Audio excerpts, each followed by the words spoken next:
or do you have us all? I've got it. Thank you. And then do we have any public invited to be heard? Has everyone had a chance to look at the minutes from last time? So from the August 21st meeting? There's something I'd like to correct. 2024.16 says photographic illustrator. It's actually a. Oh yes, that's correct. Finally,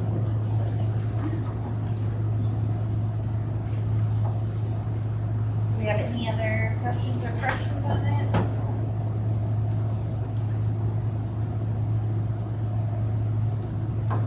Is there a movement to accept? Second? All in favor? That was Catherine that seconded. Yes. Thank you. And then I think you're not having any accessions this time, so we'll go straight to the report of the director. All right. So, the Sunset Soiree, thank you all for being there, and it was a huge success. Special thanks to Megan Peters, our development director, for heading it all up and tackling an event that was something we had never done before, and it just turned out really wonderful. So we're starting to talk about next year. Yeah, we haven't finalized it yet, but yeah. September, say what, 6th next year. Put it on your calendar. Let's see. If you had a chance to go to Art Walk, or you're going to go to Rhythm at Roosevelt, we've got a fun activity that's going on at the museum booth. It's basically a giant peak by number canvas, Long's Peak, that we're doing in multiple different colorways. So people can choose which canvas they want to work on. We've got one that's kind of all in the sort of tan, blue tones, another one more in the pinks and greens. So it's kind of a bit of a riff off the Andy Warhol, different colors of the same image. And then the public is painting. They'll pick a particular color and they'll paint their section in different areas. So it's been a fun project, and then hopefully once it is, the 4 canvases are finished, we'll have them displayed somewhere for the public to check out. Also, just mention our Picasso show is definitely in the works. We are working on finalizing that layout, and we're going to have in the Portal Gallery a supplemental show that is a featuring area college students. So there'll be students from a number of different colleges around that are actually working in different contemporary as well as historic print. When does Picasso go up? Picasso will open February 1st of 2025 and run through early May, and then that'll be the last show before our galleries go under renovation. If we wanted to add some college students and additional college, would we test? That would be Jared Thompson. So yes, yes, we should have front range in that. Sure.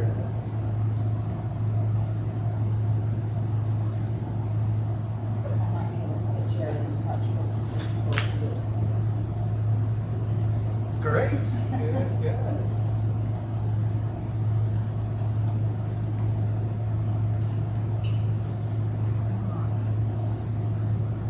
Your collection?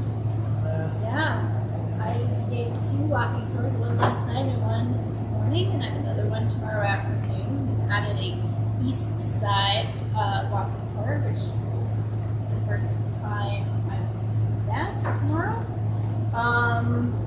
I gave an interview with Denver 7 News, TV News, about Johnson Station, which opened last Friday. They wanted some background history to fit in with their piece that was highlighting the station. We have 2 new CU interns, one working here at NCC with Eileen. She is taking photos of the textile collection, which is a really fabulous collection. So it'd be great to be able to see that on our database. And I'm working with Sarah Kress on various archival projects with the archives. We have some new storage racks, which we'll probably walk by later. And we'll be hosting a meeting of the Sesquicentennial Commission. The 150th, yeah. Semi-quescentennial.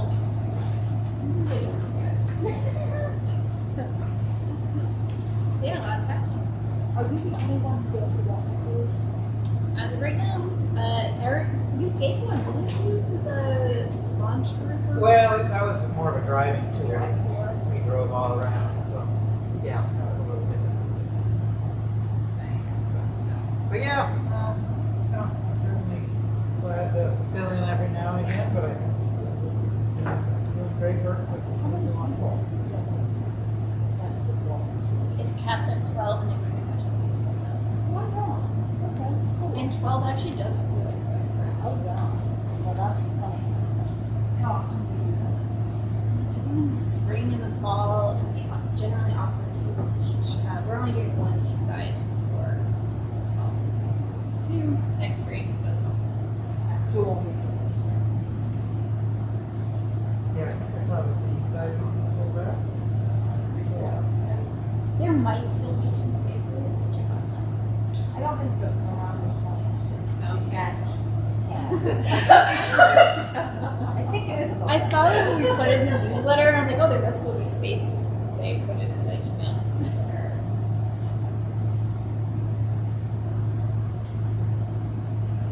All right, let's see, education. So let's have a question. So I know somebody who might have, and I don't know the details, but they might have the original sign that was on First Dairy Queen. Oh.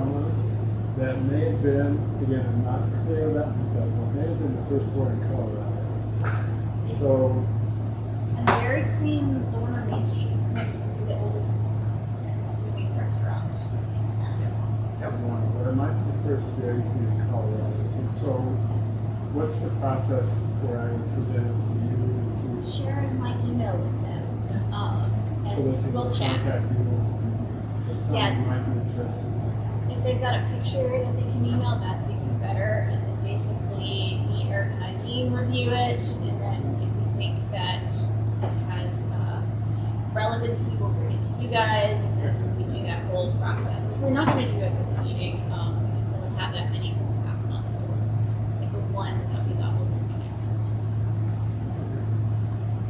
Maybe we'll have a Dairy Queen sign.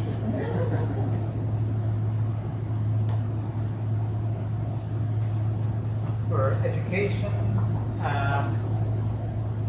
for summer camp, they created this cool infographic. One of the things we get donated every year for our summer camps are Uncrustables, which we grow by the Uncrustables plant coming out here. So these little, if you're not familiar with an Uncrustable, they're these little cookies, or they're basically peanut butter and jelly sandwiches with the crust removed that are frozen and great for kids. And Have in there? I have, yeah. They're It's sort of like peanut butter and jelly sandwich, sort of. My travel was me, peanut butter. Every day he came to camp, I was very happy. I said, oh, that's interesting, you won't eat a peanut butter and jelly sandwich. They aren't I see. It's really the cachet, I think. So the main thing that I think what this infographic shows is we've done a big shift in how we run our summer camps. So it used to be we did a lot of them with contractors, and so we had to pay those contractors most of what we brought in registration fees. But we've hired temporary staff to teach the majority of our camps now, which means we keep a much greater percentage of the revenue, and so that then goes back into the education programs and allows us to support other programs that we can offer. So you can see in this graph of 2023 versus 2024 camp revenue, we went from basically keeping about 55,000 in revenue to keeping over 100,000. Right. And we do have to pay out the costs to pay our staff, but it's significantly less than we're paying them on an hourly basis as opposed to a per student basis and supplies. I have a question. Yes. The Sunset Soiree looked like it was very expensive for you. Did you was. break even or? So the ticket sales, basically we priced the tickets so that they would pay for I see. all of the costs associated with the meal and the band and the drinks and all of that. Okay. So everything that we raised at the paddle raiser was Straight profit. straight profit. Yeah. That's great. Yeah. In fact, I think we ended up even the ticket sales, we made a small profit on that. Yeah. Crunched all the final numbers, but we're pretty Perfect. close. Yeah. So it was. Sorry to interrupt. Oh no, that was a great question. Great question.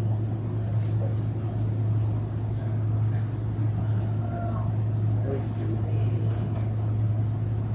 Art in public places, illustration of one of the new artworks that will be at Fox Meadows Park. You looked it up yet? So, Interesting. we're looking at that, it's like 15 feet out here or something. Mhm. Are kids gonna be trying to climb it? That's actually one of the things that all of our sculptures have to go through is a review by the risk management department. And so they usually try and look at to make sure that the base is tall enough where a kid can't really climb up onto it, or there's no good handholds. So they work very closely with the artist to make sure that it's not a climbable structure. We've got some artwork now that unfortunately is climbable, and so we have big signs, do not climb, on those, but going forward, they're pretty much designed on. Great question. Auditorium is usually pretty quiet in August, but it has geared up. We've got our free concerts out in the courtyard in September, and then in October we'll move inside to the auditorium programs. We talked about the soiree. Under visitor services, just a note of the difference again between the attendance for our exhibit last year, agriculture, and one this year, Lego. It's almost triple the attendance in the summer. Now, in the fall, now that kids have gone back to school, we're seeing a pretty significant drop off, which we expected. Still strong attendance for me. Marketing, if you haven't checked out the city's new website, definitely much nicer feel, much nicer look than the old website. So easier to navigate and elegant design for a city website. Do get it like a dead end, especially on seeing Sept last. Yeah, it's been a work in progress. The transfer over was a little rockier than we had hoped. And then volunteer and evaluation coordination. Thank you all. Hopefully everybody got your volunteer appreciation baskets. Awesome. Unbelievable. And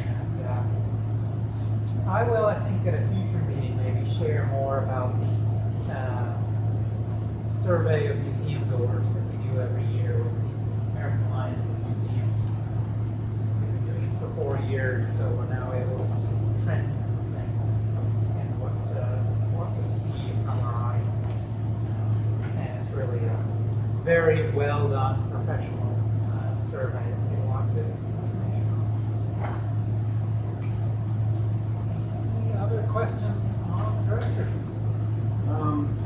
So I thought this story was great. A couple of thoughts.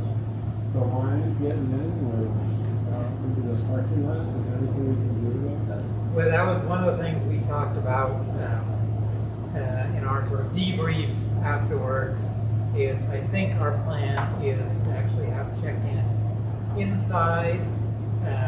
So we were limited somewhat by just the amount of power and so forth outside. So we'll have more stations to check in, and we'll have a line that will be able to serve, drinks and appetizers as people are waiting in the line if it does get too long. So we definitely that was one we had not really anticipated how long it would take for folks to go through. So sorry, appreciate everybody's patience with that piece, and that's one we will work through to make it both more efficient, and if you are waiting in the line, hopefully you'll be able to have a drink dinner and appetizer in your hand while you're waiting. That makes it much better.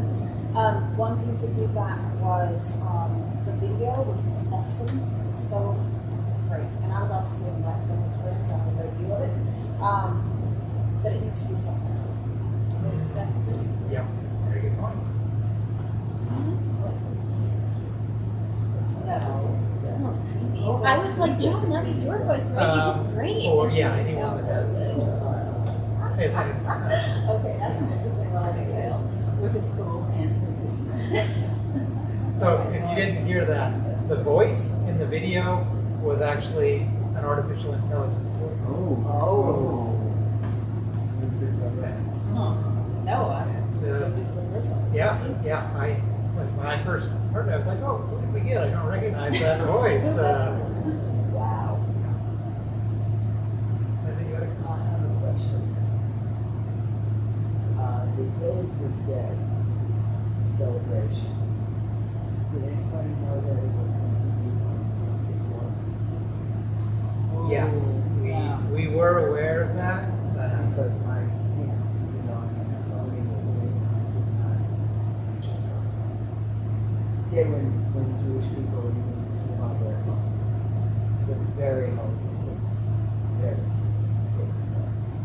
I mean, Rosh Hashanah is nothing compared to what people do. So I was just wondering, did the city know? Did somebody knew about it? We really struggled with what to do about that, because trying to schedule an event in the fall when there are so many other events stacked around it, and so yeah, we had to make a difficult choice to have it on a very early day. That's something we will try and avoid. Day of the Dead, we're looking at probably rethinking that event for future years, maybe not having one big event, but having some smaller events. Still trying to explore that. Because, yeah, it does always tend to fall right around. How did we have it on the Day of the Dead in So- November? The reason we don't do that, well, the first year we had it outdoors, we had it on that November 1st, and we had snow and ice, and it was just very cold event. So working with our community partners, we said, I think if it's going to be an outdoor event, it needs to be when the weather is hopefully a little nicer, and we've been very lucky the last couple of years to have great weather for the outdoor event. As I say, it's an event that probably needs to evolve in some ways. So we're looking at how to do that. We got the beef, and we thought it was really well done for serving that. So, back to the Back to soiree. the soiree. Yeah. Sorry. The Spice of Life catering does an amazing job. Yeah, they did a great job. Day of the Dead, of course, you always have it was indoors. They didn't have it on the street, you never come into the museum, and there was music and food, and that for a couple of years, right? Yeah, and it just Changed it. outgrew the museum. We reached a point where it was just not safe. We had so many people coming in that we were violating fire code, and so we had to make a choice. We could either make it a limited event, ticketed, or we could continue to make it free and open to the public. But we were going to have to take it outdoors. So we did that in 2019, and other than the weather, got really good feedback. So we kept it outdoors.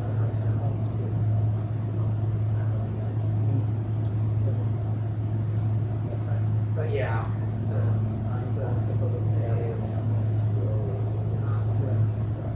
not ideal. So it was New York City, man, you couldn't get away with that. Questions?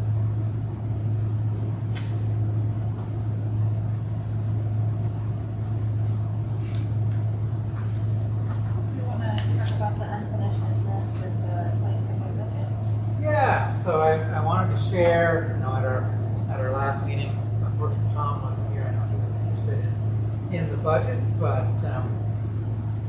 the budget, as I mentioned in my director's report, it's been a really challenging year for the city. In fact, and that was something that the leadership had told us multiple times.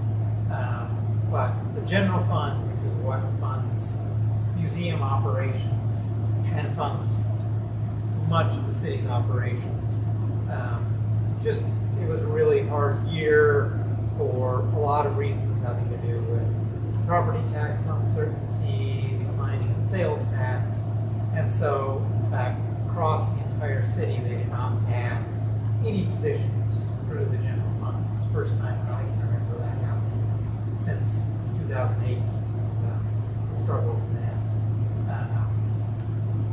And so, unfortunately, we did not get the requests that we had made to support the museum expansion, either the new position that we had requested or the backfill of the grant fund for our children's gallery. So we're still looking for other options to fund those, because we definitely need to know.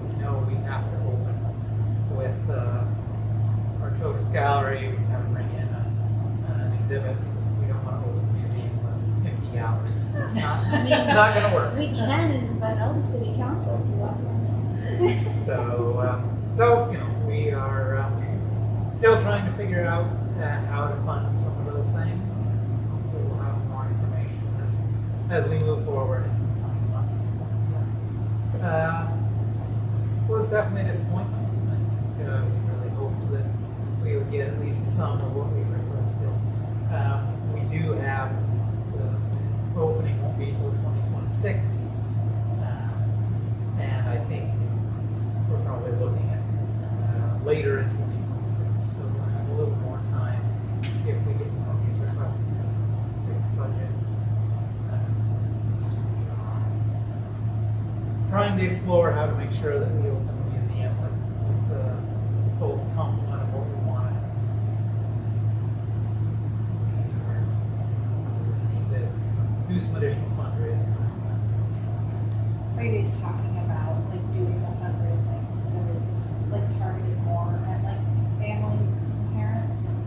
So we're definitely, the year end will be our next big campaign, and we think what we will do for our year end campaign this year is focus it on the children's gallery as a component of the exhibit, in terms of like a focused children and family one. I know that was something we had talked about doing earlier, sort of like around the May, so there's an opportunity to do that.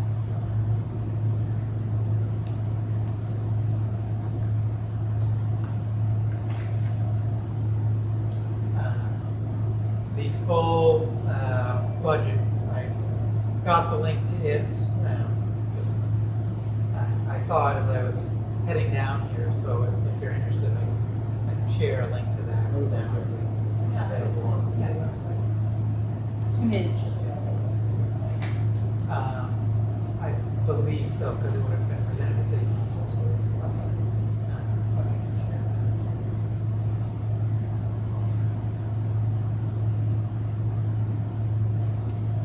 that. And that budget will be being reviewed by city council. Usually they review it in October in detail. Some high-level review already in September. But more information. The approval will happen in October.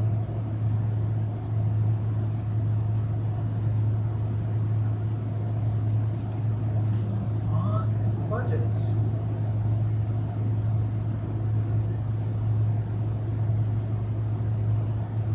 And then we have new business also listed for the 250.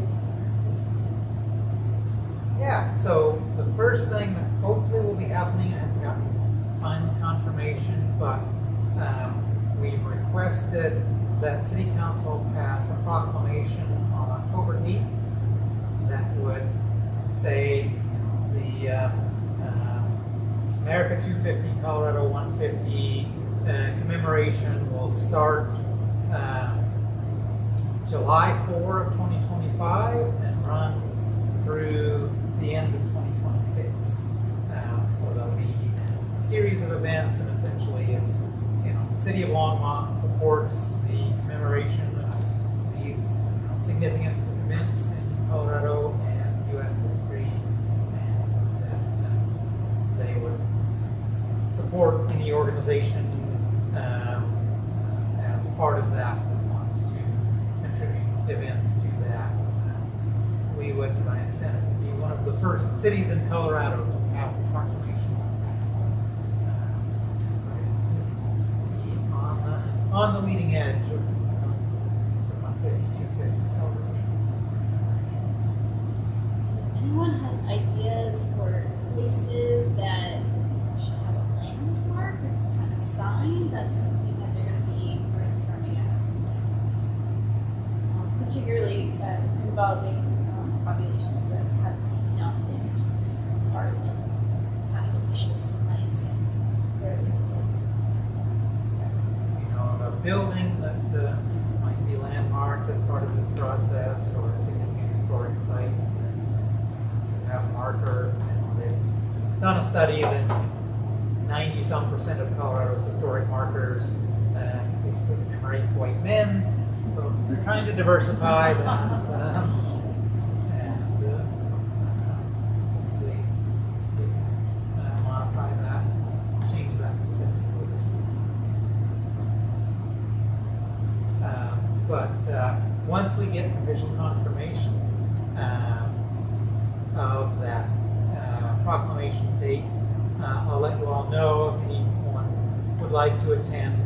There's usually a photo opportunity as part of that where you can take the city council. And it's nice to just have a number of folks there in support of that proclamation. So, and be there. That'll be around 7 p.m. on October 8th.